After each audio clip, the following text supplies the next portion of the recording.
La reencarnación humana y su papel en la evolución espiritual.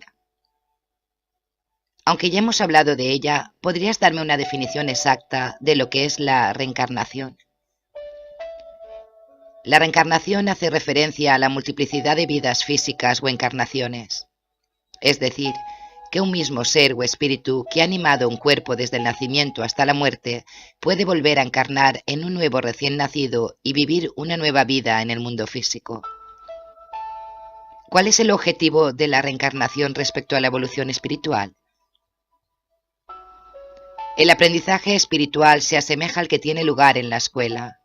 En la escuela existe una alternancia de periodos de estudio con periodos de evaluación o examen, donde el alumno tiene que demostrar lo que ha aprendido. Lo mismo ocurre con el aprendizaje espiritual. En la etapa de desencarnado, el espíritu estudia y se prepara espiritualmente. En el periodo de encarnado, se trata de poner en práctica lo que se ha aprendido sin ningún tipo de coacción, es decir, por voluntad libre del espíritu encarnado. Cada encarnación es una oportunidad de evaluación de un curso en particular. Si se supera esta evaluación, se pasará al estudio de un curso más avanzado, que se iniciará en el plano espiritual con el aprendizaje de nuevas enseñanzas espirituales. Cuando el espíritu está preparado y sus nuevos conocimientos asimilados, volverá a encarnar para afianzarlos en su interior con la práctica. Pues a mí me parece que hay personas que afrontan en la vida pruebas muy duras, que yo no sé si sería capaz de superar.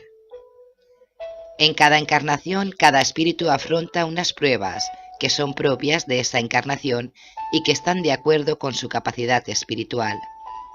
El espíritu conoce antes de encarnar qué tipo de pruebas necesita para avanzar y se prepara concienzudamente para poder superarlas con éxito en el periodo en el que no se está encarnado. Al igual que el deportista que participa en una etapa de competición, no llega a esta por casualidad, sino que se ha entrenado concienzudamente durante todo el año y ha superado previamente diversas pruebas de calificación. Por tanto, a nadie se le enfrenta a pruebas que no pueda superar. No entiendo cuál es la necesidad de la reencarnación, porque es necesario vivir más veces en el mundo físico. ¿Acaso un alumno acaba su formación en un solo curso? Aunque haya aprendido muchas cosas en un solo curso, siempre habrá algo que no haya podido aprender y que requiera más tiempo. El espíritu en evolución es también un alumno, y también necesita de más de un curso, es decir, de más de una vida para aprender todo lo que necesita y quiere. ¿Y no podría vivirse aquí una vez y luego pasar a otro plano de la existencia y seguir allí evolucionando sin necesidad de volver a la Tierra? Podría, pero al igual que sería un despilfarro tirar un vestido después de habernoslo puesto una sola vez, sería una infrautilización del mundo material que solo pudiéramos usarlo una única vez, unos 100 años como máximo que puede durar una de vuestras vidas físicas, con la de miles de millones de años que ha costado que se forme un planeta y que se haya desarrollado las condiciones para albergar vida. Es una cuestión de optimización de recursos. ¿Acaso vosotros tenéis escuelas para un solo año? En vuestro mundo, un alumno pasa al menos 6 años en el mismo colegio sin necesidad de cambiar de centro. Por ejemplo, en un colegio de primaria, el alumno estará desde los 6 a los 12 años. Solo cuando el alumno completa su formación de primaria y pasa a la enseñanza secundaria, cambia de centro. Pues lo mismo ocurre con el espíritu en formación. Vuestro planeta es como una escuela de primaria, donde los espíritus en edad de primaria vienen a aprender. Cuando el espíritu haya aprendido todo lo que esa escuela, es decir, ese mundo, pueda enseñarle, podrá entonces pasar a otra escuela en la que se imparta una educación superior. Es decir, podrá encarnar en otro mundo más acorde con su nivel evolutivo y necesidades de aprendizaje, mientras continuará evolucionando en este mundo o en otro de semejante nivel. ¿Y por qué si hemos vivido antes no nos acordamos de otras vidas? Es una necesidad del espíritu en vuestro actual estado evolutivo. ¿Y por qué necesitamos olvidar ese supuesto pasado de otras vidas? Es necesario para concentraros en los objetivos de la actual vida, sin que haya recuerdos propios o de otras personas que impidan al espíritu que actúe con libre albedrío, para que su actuación no esté condicionada por los actos del pasado. Esto parece estar en contradicción con la ley de la evolución progresiva, ya que si el espíritu no puede recordar lo aprendido en vidas anteriores, ¿no es como si volviera a empezar de cero cada vez? Se olvidan los recuerdos concretos, pero no lo aprendido espiritualmente. Esto queda retenido por el espíritu en su memoria espiritual, aunque no en la memoria física, que ciertamente parte de cero en cada encarnación. Para que entendáis esto, os pondré un ejemplo de vuestros días. Imaginaros que alguien inicie su primer curso de aprendizaje en informática y se le asigna un ordenador para realizar el curso, para que practique y guarde en la memoria del ordenador todos los ejercicios y los trabajos del curso. Cuando llegue el final del curso, el alumno habrá aprendido una serie de aspectos de la informática. En el curso siguiente, cambiará de clase y cambiará de ordenador. Se le asignará un nuevo ordenador con la memoria cero y con mayor capacidad de procesamiento y de memoria para que pueda disponer de toda su capacidad para ampliar sus conocimientos. Aunque el alumno no haya podido transferir los documentos y ejercicios de la memoria del primer ordenador a la del segundo, lo que ya ha aprendido sobre informática no lo va a olvidar.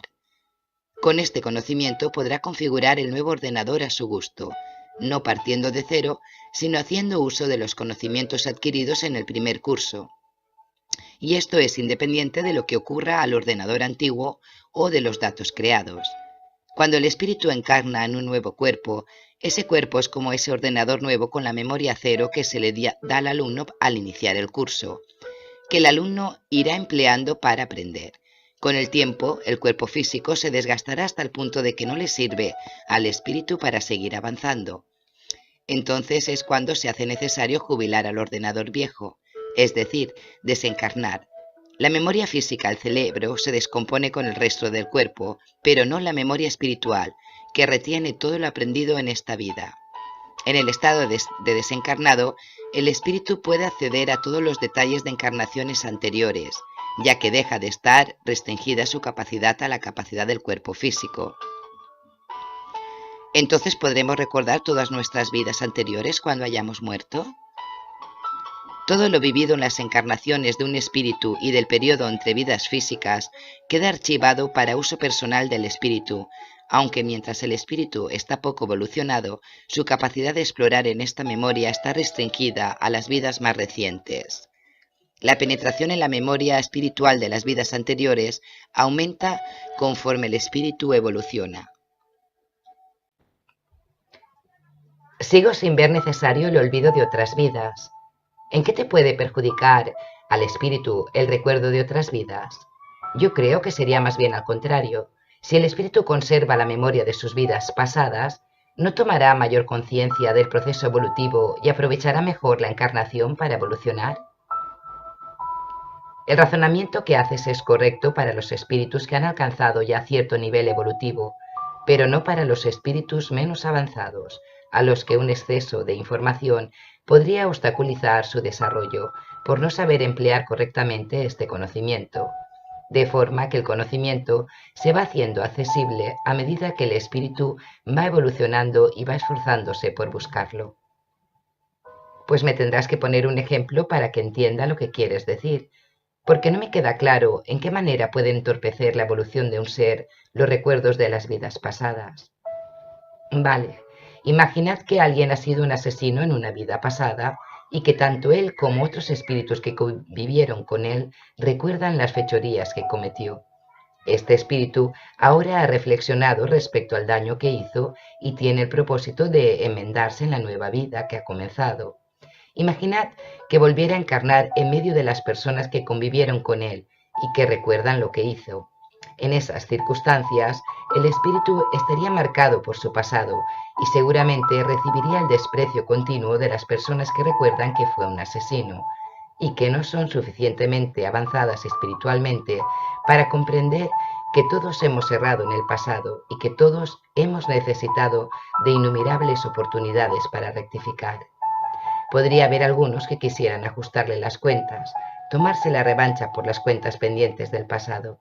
Asimismo, el espíritu podría, bajo esa presión del entorno, torturarse emocionalmente o, lo que es peor, vengarse de aquellos que le oprimen y volver a retomar sus actividades delictivas, con lo cual, lejos de conseguir una mejora, estaríamos condenándole al estancamiento espiritual. ¿Y cómo le beneficiaría el olvido de las vidas pasadas? Podéis considerar como si el espíritu se hubiera acogido a un programa de protección de testigos, en el que al testigo protegido, antiguo delincuente, a raíz de querer colaborar con la justicia y para evitar represalias de sus antiguos compañeros, se le da una nueva identidad, un trabajo nuevo en un lugar diferente, para que inicie una nueva vida lejos del peligro, con el objetivo de reinsertarse en la sociedad. En ese caso, este efecto, el de la nueva identidad, se consigue mediante la reencarnación y el olvido de las vidas pasadas.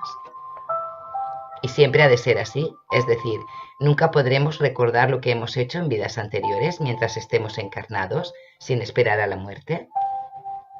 Nunca no.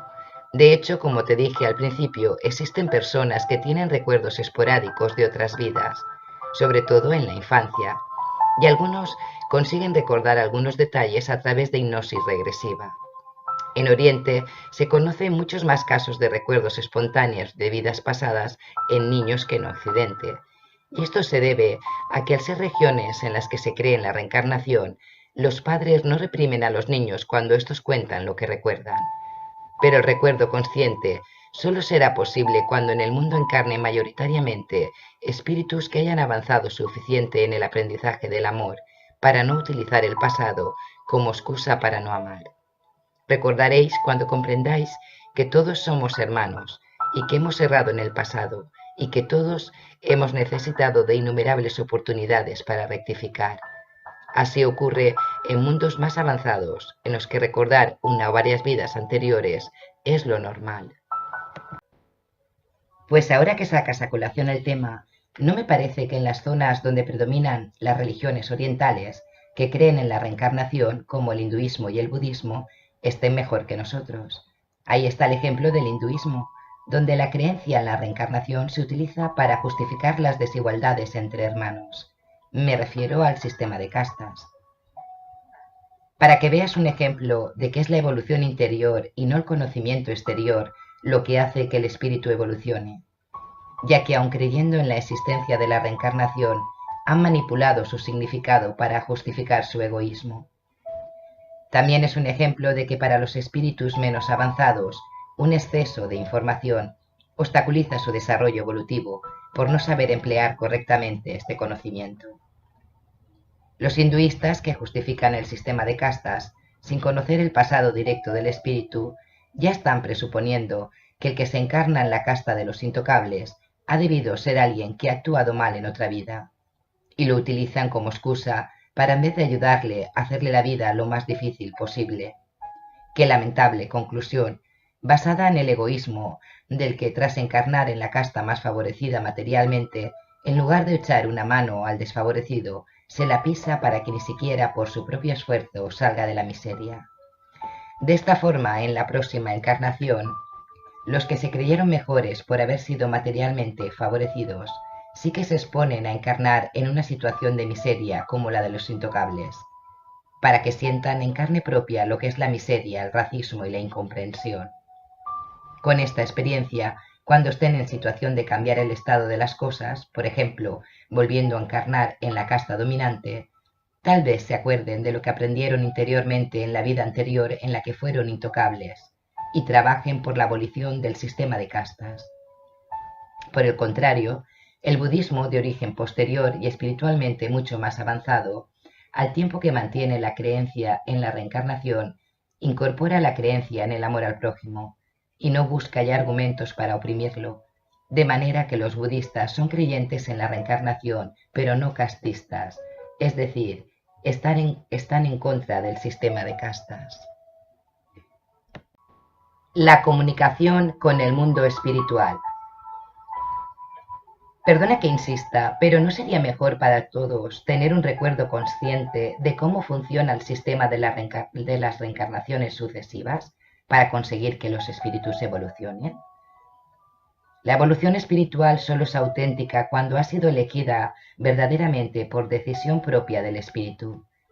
Si el espíritu fuera consciente en todo momento de la presencia de seres superiores tutelando su progreso, no actuaría libremente, sino condicionado por la presencia de sus guías. Le pasaría igual que al niño que actúa de una forma en presencia de sus padres o sus maestros por temor o por respeto a estos, mientras que en su ausencia actúa de forma diferente, más de acuerdo a cómo es en realidad, ya que se siente más libre al no haber ningún adulto que lo pueda amonestar si hace alguna travesura. Durante el tiempo que el espíritu está desencarnado en el mundo espiritual, la presencia de los seres espirituales tutelares es más manifiesta. La encarnación en el mundo físico, en las condiciones a las que os enfrentáis, es decir, sin recuerdos ni manifestaciones evidentes de una supervisión superior, pretende que el espíritu actúe con total libertad, sin ningún tipo de coacción, para que sea él mismo, a través de sus propias experiencias, el que decida lo que quiere. ¿Quiere decir que uno no puede ser consciente de la realidad espiritual mientras está encarnado? Tampoco es eso. Si así fuera, no estaríamos hablando tú y yo sobre ello, ya que ahora mismo tú estás encarnado. El que quiera sinceramente profundizar en la realidad espiritual obtendrá las respuestas y la ayuda espiritual que necesita.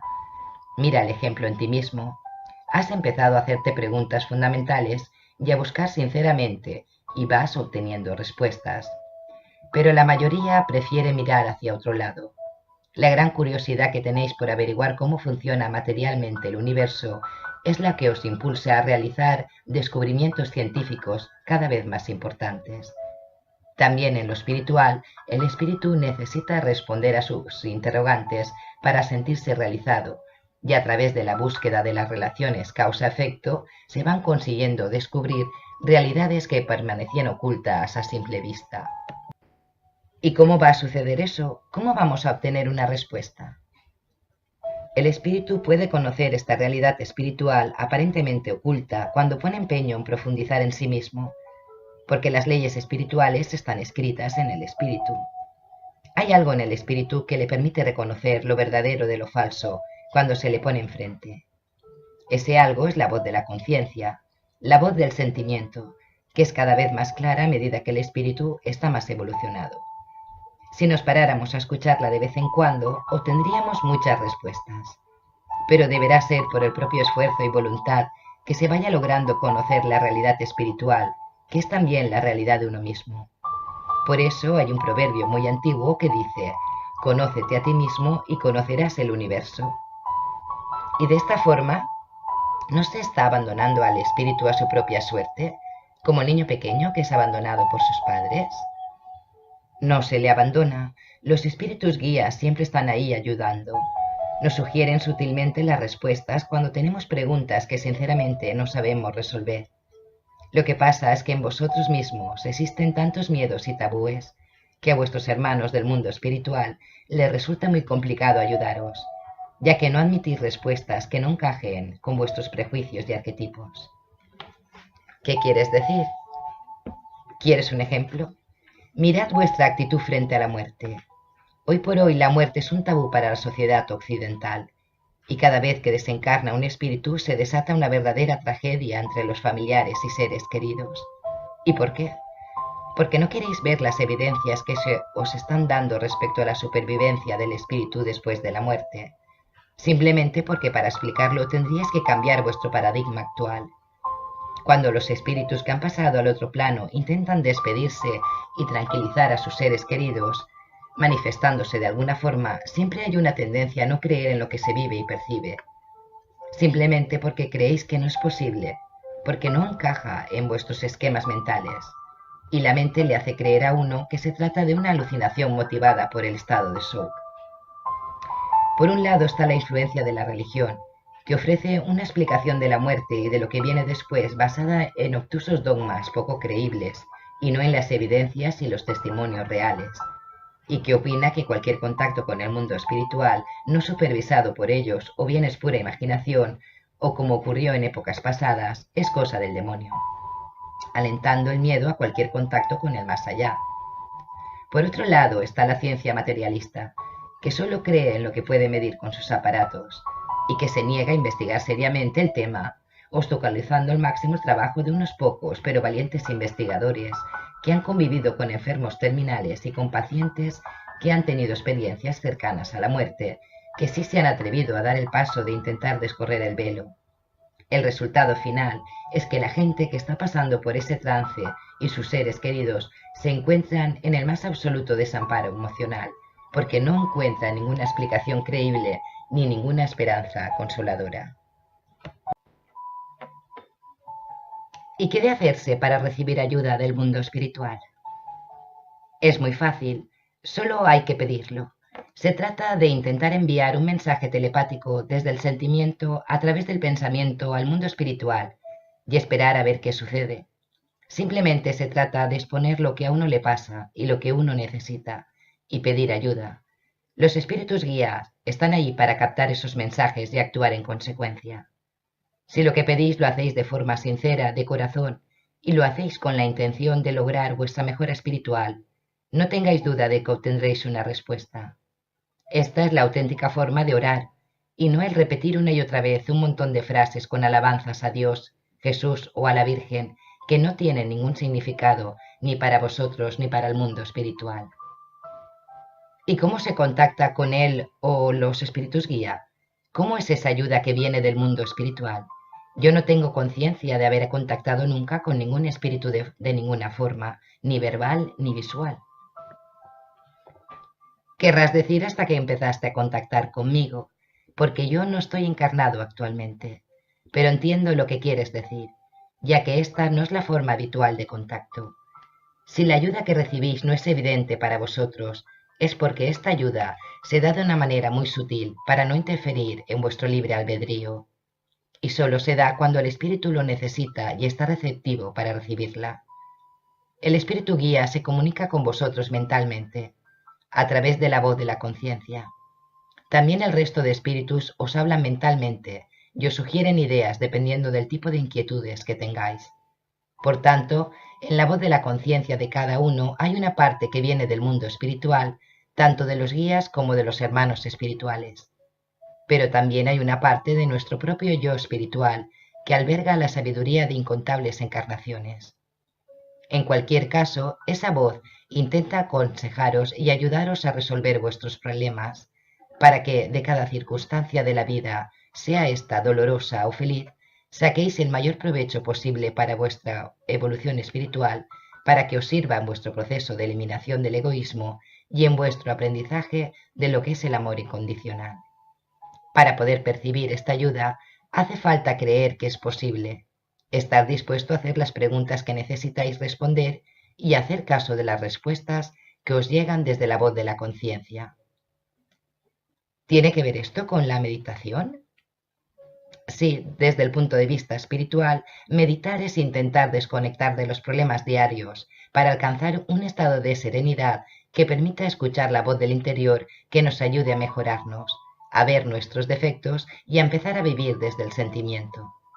Meditar implica analizarse a uno mismo para conocerse a uno mismo, descubrir cuándo actúa uno con el egoísmo y cuándo por lo que siente.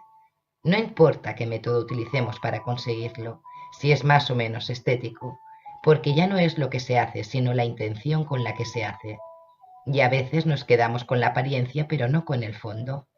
Lo digo porque hay mucha gente muy flexible y que tiene gran habilidad para colocarse y aguantar en posición de loto durante horas, que respira profundamente, dejando su mente en blanco, pero que una vez sale de la relajación, continúa con sus malos hábitos espirituales, y que se convence a sí misma de que es espiritual solo porque practica una técnica de relajación determinada. Esto último no es meditar, sino solo aparentar. Ya, pero ¿cómo oír la voz de la conciencia? A mí eso me parece muy difícil, es decir, ¿cómo conseguir entre un pensamiento que viene de la conciencia y cualquier otro pensamiento común de nuestra mente? Yo no lo veo nada fácil. Para que podáis oír claramente la voz de la conciencia, tenéis que intentar acallar por un rato el parloteo de vuestra mente, liberarla durante esos momentos de las preocupaciones cotidianas.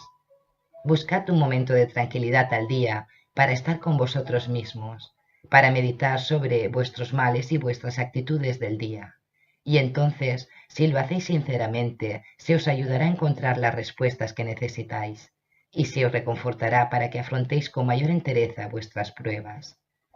La voz de la conciencia no es complaciente, no es parcial, no miente y dice cosas que puede molestar a nuestro egoísmo.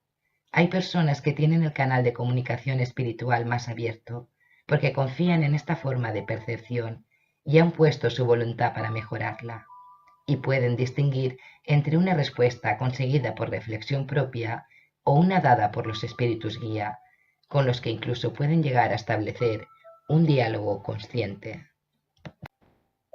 ¿Y esta es la única forma que se nos ayuda desde el mundo espiritual?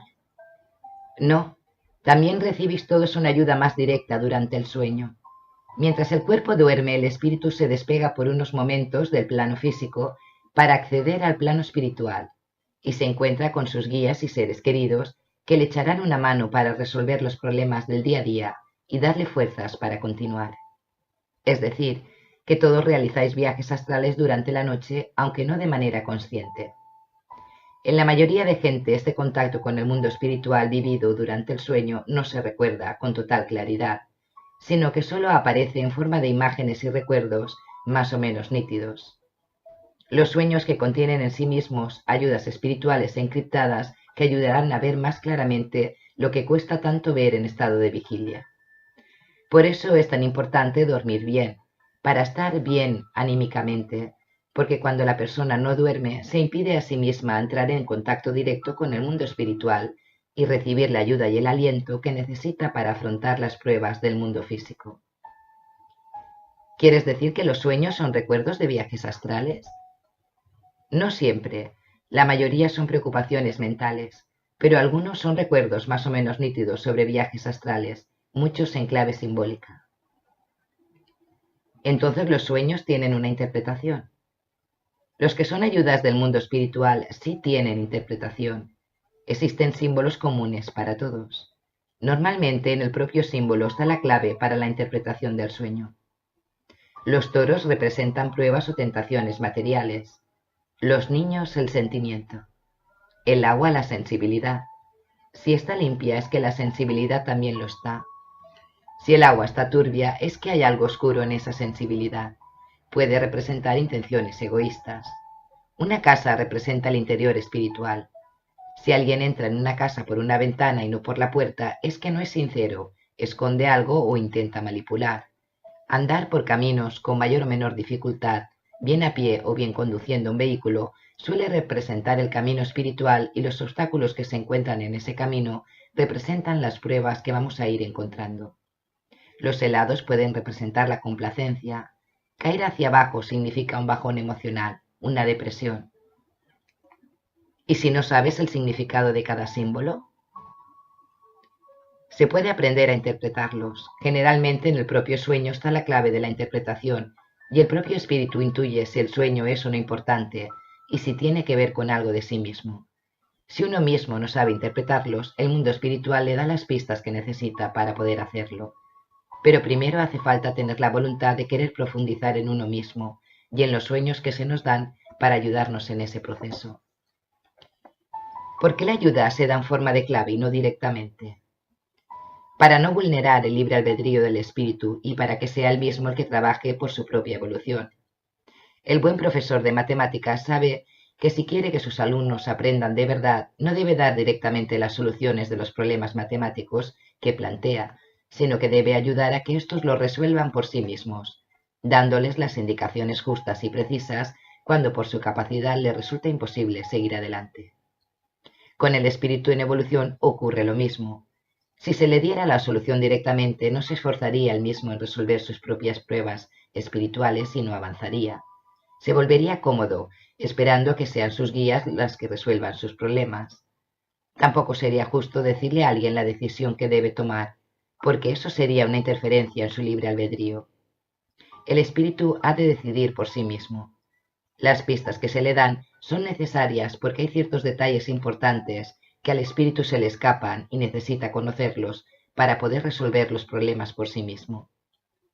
Cuando el espíritu es totalmente consciente de su problema y tiene la capacidad para resolverlo por sí mismo, pero no por su propia voluntad decide no hacerlo, entonces no se le da ayuda, porque no la necesita. Sería tan inútil como ir a repartir comida a un barrio de gente rica que por sus propios medios puede conseguir la comida que se le ofrece. ¿Y por qué no todos somos conscientes de esa separación vivida durante el sueño? Algunas personas son capaces de separarse del cuerpo a voluntad y tener plena conciencia de lo vivido durante el viaje astral. ¿Y todos los humanos pueden hacer viajes astrales? De manera inconsciente, todos viajáis durante una fase del sueño. Algunos accidentalmente consiguen separarse y tomar conciencia de esta separación, pero de manera consciente solo unos pocos. Con el debido entrenamiento y constancia, muchos de vosotros podríais realizar viajes astrales conscientes. Pero como la mayoría no creéis que sea posible y no os preparáis para conseguirlo, pues entonces no sucede nunca. En los mundos avanzados se enseña desde niños a realizar viajes astrales de manera consciente, como una herramienta más que han de emplear para su propia evolución personal, de forma que todo el mundo es capaz de realizarlos. ¿Y de qué depende que uno tenga mayor o menos facilidad para realizar viajes astrales? De la capacidad espiritual de la persona, de la voluntad en mejorar espiritualmente, de su conciencia sobre la espiritualidad y de que lo haya elegido antes de nacer.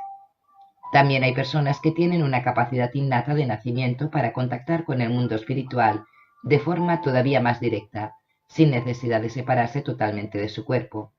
Son las que llamáis normalmente mediums. ¿Podrías explicarme qué es un medium según tú? Medium significa canal. Un medium es alguien que tiene un contacto con el mundo espiritual más directo y evidente que el resto de personas, como si tuviera una conexión a Internet del tipo ADSL, mientras el resto tiene una conexión telefónica normal. Para la mayoría de personas, la existencia de un mundo más allá del físico no resulta nada evidente, porque apenas perciben de lo que les rodea lo que sus sentidos físicos son capaces de captar. Pero un medium tiene una sensibilidad adicional, como si tuviera una potente antena que le permitiera sintonizar con emisoras que emiten en un rango de frecuencias diferente, y que el resto de gente con sus antenas convencionales no pueden captar. Entiendo yo que no todos los mediums son iguales, ni todas las capacidades mediúmnicas tampoco. ¿Existen diferentes tipos de mediunidad? Sí, se pueden clasificar según la manifestación o el tipo de contacto con el mundo espiritual que predomine. De acuerdo con esta forma de clasificar, encontraremos el medium vidente, que es aquel que puede ver a los espíritus, o al medium auditivo, que es aquel que puede oírlos. Un medium escribiente es aquel que recibe los mensajes a través de la escritura, sea o no consciente de lo que escribe. Un medium intuitivo es aquel que recibe los mensajes espirituales directamente en su mente, inspirado por los espíritus. Un medium de incorporación es aquel que se presta o permite que temporalmente un espíritu desencarnado utilice su cuerpo y sus sentidos, total o parcialmente, para manifestarse en el plano físico y recupera después el control del mismo. Un medium terapeuta es aquel que canaliza energías transmitidas por espíritus elevados con la intención de mejorar el estado vital de un espíritu encarnado. Un medium sensitivo es aquel que puede percibir su presencia, su estado de ánimo y sus mensajes, pero no lo hace a través de ningún sentido físico. Un medium clarividente es aquel que puede captar escenas del futuro o del pasado, etc.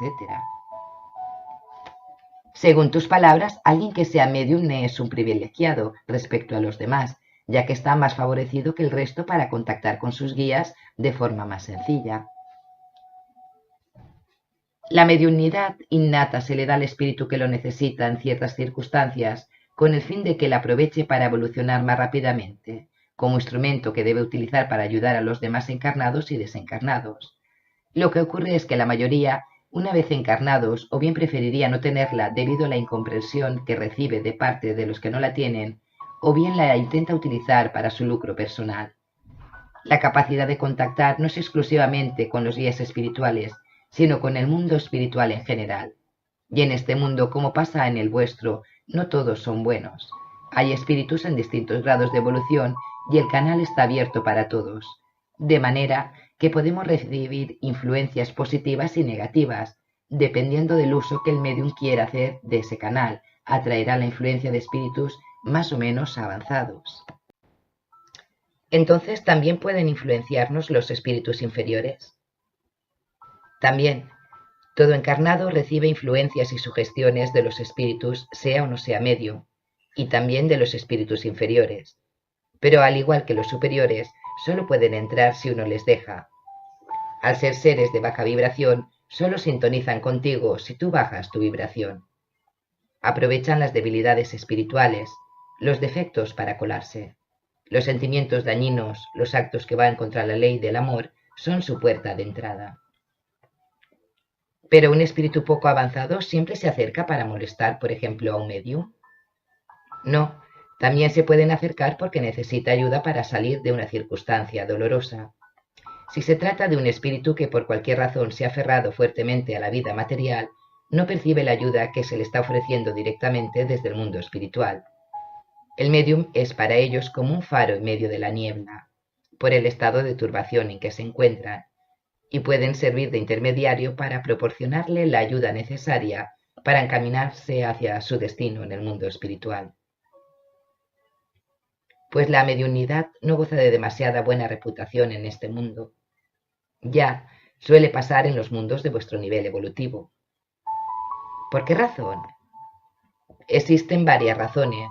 Una es por el mal ejemplo que dieron aquellos que intentaron utilizar el contacto con el mundo espiritual para lograr objetivos oscuros y egoístas, atrayéndose la influencia de los espíritus más bajos, o de aquellos que la convirtieron en un fraude, intentando enriquecerse a su costa.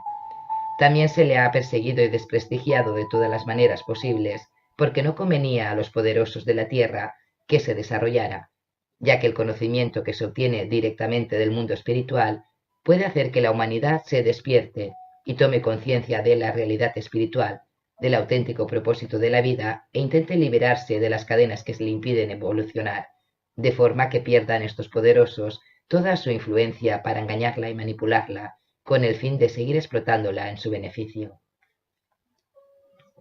Pero ¿qué sentido tiene que haya personas que tengan esta conexión especial para ser intermediarios de los demás con el mundo espiritual, si cada uno tiene su propia conexión? Si cada uno de los seres humanos tuviera abierto su canal con el mundo espiritual, no sería tan necesario que encarnaran espíritus con el objetivo de servir de canal del mundo espiritual para los demás. Sin embargo, debido a la enorme dificultad que encuentran muchos seres en este mundo para activar su propia conexión, sea por falta de voluntad, por desconocimiento o por temor, se privan de recibir directamente la ayuda que necesitan. Entonces el mundo espiritual se sirve de ciertos espíritus que vienen con la misión específica de servir de portavoces para transmitir los mensajes que les son necesarios a los espíritus encarnados para su evolución. Tened clara una cosa: el contacto entre el mundo espiritual y el mundo de los encarnados siempre existirá, porque les es necesario al espíritu encarnado recibir ayuda espiritual para progresar, no importa cómo ni de qué manera se produzca este contacto. Si no he entendido mal, al igual que existe en el mundo espiritual espíritus bien intencionados que pretenden ayudarte, también hay espíritus poco avanzados que intentan hacer todo lo posible para que no avances, y estos también pueden contactar contigo. ¿Cómo sabe uno quién es su interlocutor al otro lado y qué intenciones lleva? La calidad del mensaje es la mejor forma de conocer la capacidad del autor. Si se trata de un mensaje bueno y útil, que llega al corazón y sirve para avanzar en el amor, entonces no tengáis duda de que se trata de un mensaje de un buen espíritu. Si el mensaje intenta estimular el egoísmo en alguna de sus manifestaciones, por mucho que el interlocutor se haya identificado con un nombre célebre, tipo Jesús, la Virgen o Santa Teresa, entonces tened por seguro que se trata de un impostor que no lleva buenas intenciones. Como Jesús hubiera dicho, por sus frutos los conoceréis. El árbol sano no puede dar malos frutos, ni tampoco puede el árbol podrido dar buenos frutos. ¿Y de qué depende que contactemos con unos espíritus u otros? El contacto mediúmnico se parece mucho al que podéis tener con alguien a través de Internet, ya que en ninguno de los dos casos podéis ver físicamente a vuestro interlocutor. En ambos podemos contactar con personas de lugares lejanos, y puesto que no las conocemos, puede haber gente con buena intención o gente con mala intención que intente engañarnos. Dependiendo de la afición que tengamos, entraremos en contacto con un tipo de gente u otro. Si a alguien le atrae cierto tema, buscará un chat o un foro con esa temática, en el que contactará con personas que tienen esa misma afición.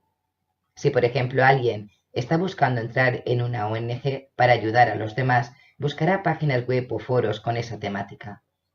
En estos foros es más difícil encontrar a gente con malas intenciones, porque no es el tipo de temática que interesa a los que no traen buenas intenciones. Pero si uno entra en foros que prometen enriquecerse sin esfuerzo o encontrar una pareja elegida de un catálogo, que tenga por seguro que nada bueno puede salir de ello. De igual forma, sea uno medium o no, se atraerá la influencia de espíritus más o menos elevados por la afinidad de pensamiento y acción con ellos. Es decir, una persona aficionada al juego y las apuestas se atraerá la influencia de espíritus ludópatas que no se han desprendido de sus adicciones después de morir, los cuales estimularán su adicción al juego para satisfacer sus propias expectativas.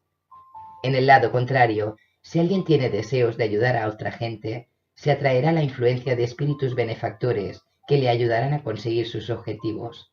Por tanto, la mejor garantía para obtener contacto con los espíritus elevados o bien intencionados es la sincera voluntad de emplear las comunicaciones para la mejora espiritual de uno mismo y de los demás.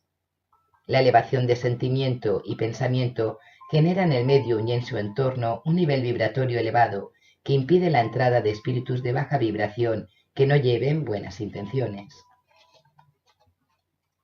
Puede ocurrir que una persona, sea medium o no, caiga víctima de las influencias de los espíritus negativos y aunque quiera cambiar no pueda retomar el buen camino por culpa de ellos.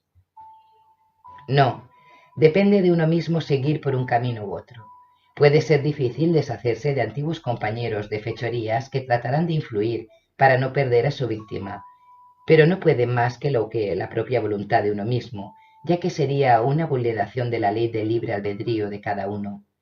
Además, como ya he dicho, todos tenemos un espíritu guía personal, un ser altamente evolucionado que es nuestro tutor espiritual y protector. Es el que ha sido llamado por la religión el ángel de la guarda. Este ser tiene más poder por sí mismo que todos los espíritus inferiores juntos, y siempre está a nuestra disposición para orientarnos y estimularnos en el camino correcto. Si él quisiera, podría apartar de un plumazo a los espíritus menos evolucionados que nos molestan continuamente. Pero ocurre muchas veces que la persona no quiere esta ayuda, y por respeto a su libre albedrío, el ángel de la guarda se mantiene a la espera, permitiendo que su pupilo se junte con las compañías que ha querido buscarse, aguardando el momento en que quiera volver a escucharle. También existen otros seres que, aunque no son tan evolucionados, nos suelen seguir la pista para ayudarnos, como por ejemplo ciertos seres queridos o familiares y amigos ya fallecidos, u otros espíritus benefactores que, aunque no nos han conocido, se dedican a ayudar a quien lo necesita. Pero nuevamente, si la persona no quiere escucharles o recibir su ayuda, no tiene más remedio que esperar a una mejor ocasión. El proceso encarnatorio.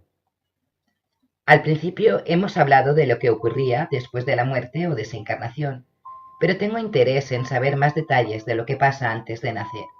¿Cómo se encarna? Es decir, si el espíritu existe antes del nacimiento, entiendo que hay un principio de su relación con el cuerpo en el que va a encarnar. ¿Cómo y cuándo se incorpora el espíritu al cuerpo del bebé? Por regla general, el espíritu que va a encarnar suele comenzar a visitar a su futura familia incluso antes de la concepción, estimulando las ganas de tener hijos en la madre y el padre. A partir del momento de la concepción, el espíritu se liga al óvulo recién fecundado y durante la gestación participa en su crecimiento y correcto desarrollo, de forma que este vínculo entre el cuerpo y el espíritu no se rompe hasta el momento en que se produce la desencarnación. Durante la gestación existe un proceso de acoplamiento entre el cuerpo astral del espíritu encarnante y el cuerpo físico del bebé en gestación. El espíritu encarnante comienza a percibir tanto aquello que se le hace al feto como aquello que la madre siente o percibe. Aunque el espíritu ya se ha ligado al cuerpo, conserva todavía bastante libertad de movimiento. Sigue estando en contacto con los amigos y guías del mundo espiritual. Es un periodo de transición en el que el espíritu va y viene constantemente del mundo espiritual al físico y viceversa, en el que se prepara para el nacimiento, se familiariza con los que van a ser sus padres ya llegados del mundo físico y se despide de su familia espiritual. Sin embargo, la incorporación del espíritu al cuerpo del bebé se produce por norma general en el momento del nacimiento. Ya, pero hay muchas parejas que no desean tener hijos y también se produce una encarnación. ¿Cómo se logra esto? Estimulando el apetito sexual de los padres e induciéndoles al descuido si toman medidas anticonceptivas. Por otra parte, hay padres que desean tener hijos y por mucho que lo intentan no se produce la encarnación. ¿Acaso creéis que sois vosotros los que controláis el proceso encarnatorio? Pues os equivocáis. Ya os he dicho que la encarnación depende de los acuerdos preencarnatorios entre espíritus. Hay veces que las personas quieren tener hijos y no pueden sin que haya ningún impedimento físico. Sin embargo, en otros momentos que no se busca, se produce la concepción de manera accidental. De ahí que el refrán popular, nacimiento y mortaja del cielo baja, sea muy acertado.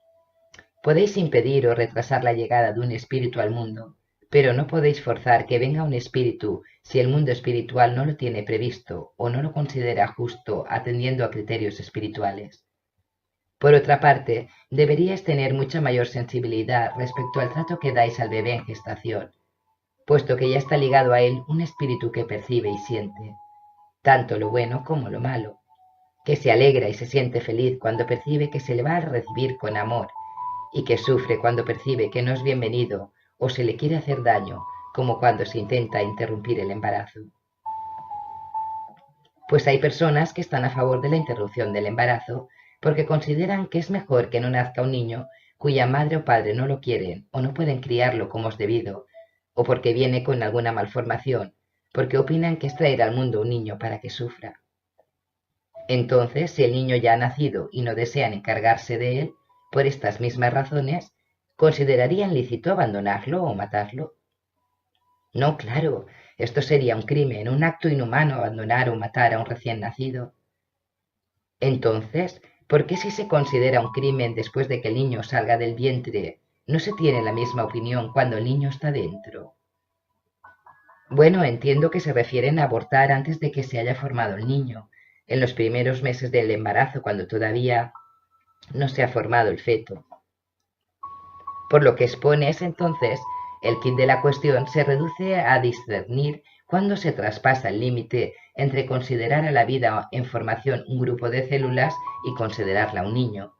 ¿Quieres decir que mientras se considera un grupo de células es lícito interrumpirlo? Y cuando el grupo de células se considera un niño, ¿habría que tomarse en serio el tema de empezar a respetar su vida? Supongo que es algo así. Y según esta forma de pensar, ¿cuándo se traspasa la frontera entre considerar al embrión un grupo de células o un niño? ¿10 días? ¿Un mes? ¿3 meses? ¿5 meses? Pues no lo sé. Supongo que cada persona tendrá su propia idea respecto a cuándo considerarla o no un niño. Tal vez antes de los 3 meses no y después sí. En realidad, los que son partidarios del aborto parten del principio de que la vida humana se inicia con el nacimiento y termina con la muerte, y no tiene muy claro cuándo empieza a considerar al ser en formación un ser humano.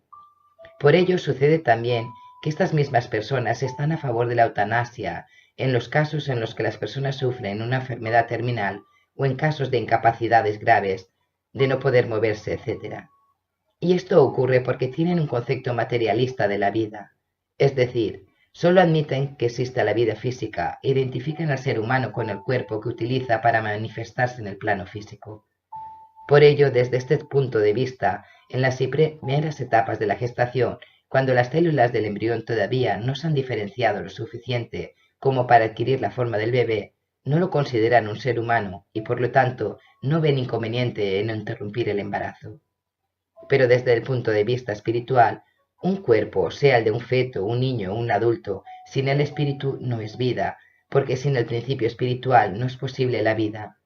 La vida es la vida del espíritu y no la del cuerpo en el que se encarna, y no es en el desarrollo del cuerpo donde hay que fijar la atención, sino en cuál es el momento en el que el espíritu se liga al desarrollo del embrión, que es cuando empieza a tener vida, que como ya he dicho es a partir de la concepción. Por lo tanto, a partir de que el espíritu se liga al cuerpo, el interrumpir el embarazo es una vulneración de la libertad del espíritu que va a encarnar. Ya, pero supongo que es muy difícil que la madre encarnada pueda ver las cosas desde esa perspectiva, teniendo en cuenta el tipo de creencias que se tienen en este mundo, que mayoritariamente no admiten la existencia de la vida antes del nacimiento. En todo ser humano y por tanto en toda madre existe la intuición de cómo se produce el proceso encarnatorio, puesto que este proceso ha sido vivido innumerables veces por cada ser encarnado. La voz de la conciencia nos advierte de cómo con el aborto estamos vulnerando el libre albedrío del ser que va a encarnar. Ya, pero también está la libertad de la madre de decidir si quiere tener hijos o no. Ciertamente, pero si realmente no quiere tener hijos, ha de tomar medidas antes de que aparezca en escena el ser que va a encarnar. Es decir, ha de utilizar métodos anticonceptivos para no tener que interrumpir un proceso que ya se ha iniciado. ¿Se debe limitar la procreación mediante el uso de anticonceptivos? En vuestro mundo es recomendable no concebir más hijos de los que uno está dispuesto a responsabilizarse, y la anticoncepción es la forma de hacerlo sin perjudicar a ningún espíritu encarnante. En los mundos avanzados, para que se conciba un ser, hace falta algo más que mantener una relación sexual y dependiendo de las necesidades evolutivas, encarnan más o menos hijos. Ya, pero por si alguna razón la madre no quiere tener hijos y no ha tomado medidas, entonces estará de acuerdo en admitir que cuando a ella le toque encarnar en las próximas vidas, su madre puede tomar la decisión de interrumpir su embarazo por razones semejantes a las que ella tuvo para hacerlo.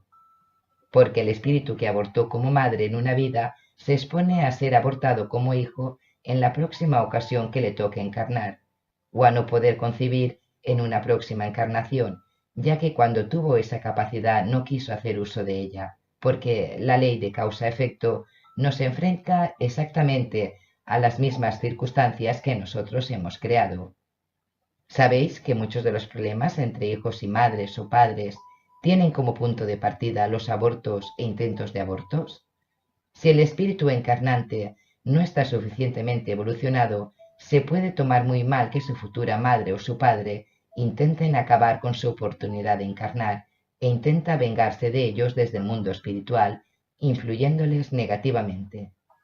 Y si finalmente acaba encarnando, el recuerdo inconsciente de lo vivido durante la gestación se puede transformar en animadversión por él o los progenitores que le rechazaron, incluso puede quedar traumatizado y venir con una enfermedad mental o física. Y no hay ninguna circunstancia en la que el aborto sea admisible desde el punto de vista espiritual. Se me ocurren varios casos extremos, como riesgo de que la madre muera, o que la concepción sea fruto de una violación, o en caso de que el niño venga con malformaciones. En los dos primeros casos es aceptable, sobre todo cuando existe un riesgo evidente de que la madre muera, porque si hay que elegir entre la vida de un ser que no ha nacido y uno que ya lo está, es preferible optar por lo segundo. En el caso de una concepción fruto de una violación, prevalece el libre albedrío de la madre sobre el derecho del espíritu a nacer, y ya que la concepción se ha realizado en contra de su voluntad, tiene derecho a no tener el hijo sin que se considere un acto contra la ley del libre albedrío. Aun así, el mundo espiritual siempre anima a seguir adelante con la vida, aunque pueda venir de un acto tan deplorable como una violación. Sabed que estas circunstancias no suelen ser fruto de la casualidad y puede ser algo a lo que el espíritu se enfrente por la actuación realizada en otras vidas. En todo caso, será la madre la que debe decidir la opción con la que más se identifica. El último caso que planteas, es decir, cuando el bebé en gestación viene con alguna enfermedad congénita, es muy distinto, y un aborto por tal motivo no se justifica desde el punto de vista espiritual. Desde vuestro punto de vista materialista, creéis que la vida de una persona con algún tipo de enfermedad congénita es inútil y es un sufrimiento que carece de sentido. Pero desde el mundo espiritual, las cosas se ven desde otra perspectiva. Sabed que detrás de ese cuerpo imperfecto existe un espíritu igual a los que encarnan en cuerpos sanos.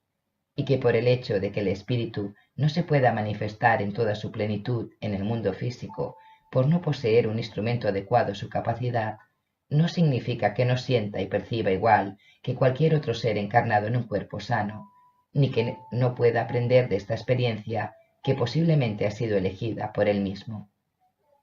Sabed que los espíritus que encarnan en esa situación no lo hacen por casualidad, sino que es una circunstancia que, aunque os pueda resultar sufriente e incomprensible, puede servir para el avance espiritual tanto al espíritu encarnante como a la familia receptora.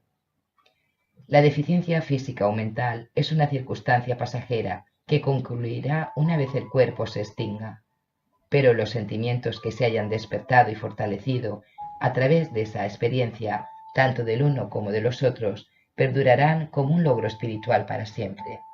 Por lo tanto, sabed que en este caso, con el aborto en estas circunstancias, interrumpís una posibilidad de progreso espiritual de uno o varios espíritus. Entonces es incorrecto utilizar técnicas como la selección de óvulos, espermatozoides o embriones cuando se utilizan para evitar una enfermedad congénita en el recién nacido, ya que esta puede haber sido una circunstancia elegida por el espíritu para su avance y consecuencia de los malos actos de otras vidas. No, hombre, esto es muy diferente. Siempre es positivo trabajar para promover la prevención de la enfermedad o cualquier otra circunstancia dolorosa o adversa. Pero esto no ha de ser a costa de generar otra todavía más dolorosa. No se censura el acto de evitar la enfermedad, sino el acto en contra de la vida. En el caso anterior, para evitar un mal, que es el de sufrir una enfermedad, se crea otro, que es la eliminación de una vida. En el segundo caso es todo lo contrario. Se lucha contra la enfermedad generando vida, no destruyéndola, y esto es siempre positivo. Sabed que en cualquier caso siempre hay que ayudar al que lo necesita, sin tener en cuenta quién fue ni lo que hizo. El conocimiento sobre de dónde vienen las circunstancias dolorosas que afectan al ser humano y que os parecen incomprensibles, se os da para que comprendáis, y para que la comprensión os dé la fuerza para ayudar al que lo necesita, no para que lo utilicéis con el fin de inhibiros de ayudar a quien lo necesita con el argumento de que se lo merece por lo mal que lo hizo en otra vida. Y en el caso de una fecundación in vitro fuera del cuerpo de la madre, ¿qué pasa con los óvulos fecundados que no van a ser implantados? Tranquilo, que no se queda ligado ningún espíritu a los embriones congelados. En estos casos de fecundación externa, la incorporación del espíritu se produce cuando el embrión se implanta en el útero para su desarrollo, porque si no hay posibilidad de que ese embrión se vaya a desarrollar, simplemente el espíritu no se incorpora. Aunque si la fecundación es externa o por inseminación artificial, se pierde la posibilidad de que encarnen seres espiritualmente más avanzados que los de los padres. ¿Por qué? Porque para que esto suceda es necesario que los espíritus que forman la pareja se amen, lo cual genera durante la relación sexual de la concepción una acumulación energética de alta vibración, la del amor, que permite la entrada en ese momento de un espíritu mucho más avanzado, de alta vibración. ¿Y cuándo se pierde la conciencia y el recuerdo del pasado espiritual? Esto no sucede de forma brusca y traumática, sino que ocurre que el espíritu va entrando en un progresivo letargo, como en un adormecimiento que puede empezar ya durante el proceso de gestación. Los espíritus menos avanzados entran en ese estado de letargo rápidamente. Los espíritus más avanzados tienen más autonomía espiritual y pierden la conciencia más tarde, de modo que pueden conservar su libertad hasta el momento del nacimiento y no perderla totalmente hasta pasados unos años de vida del niño. ¿Puede un espíritu que ha encarnado en hombre encarnar en la siguiente vida en mujer? Y al revés, es decir, ¿los espíritus se encarnan siempre en personas del mismo sexo o pueden cambiar de sexo de una a otra vida? El espíritu en estado puro no tiene sexo, de manera que la condición sexual aparece por la necesidad de encarnar en el mundo físico. De ahí que un mismo espíritu pueda ser hombre en una vida y mujer en la siguiente, según las necesidades de aprendizaje espiritual. Aún así, suele haber una tendencia a elegir con mayor asiduidad uno de los dos sexos para encarnar, y el alma gemela suele elegir el sexo contrario, si han decidido encarnar juntos como pareja. Ya, pero según tengo entendido, cuando un espíritu desencarnado se aparece a los encarnados, sí que suele diferenciarse en el hombre o mujer. ¿Cómo es posible si según dices el espíritu no tiene sexo? Cuando el espíritu todavía se encuentra en fase de evolución humana, aunque esté desencarnado, mantiene en su cuerpo astral los rasgos que lo diferencian sexualmente y toma el aspecto que está más acorde con su estado evolutivo y sus preferencias. Los espíritus que han desencarnado recientemente suelen mantener al menos durante un tiempo ciertos rasgos de la fisonomía de la última vida. Aunque si el espíritu es elevado o se ha liberado totalmente de los acontecimientos de la última encarnación, estos rasgos estarán embellecidos y ausentes de los achaques de la vejez. Los espíritus muy avanzados pueden tomar, si necesitan aparecerse a alguien encarnado, la fisionomía que les resulte más conveniente para la misión que han de cumplir.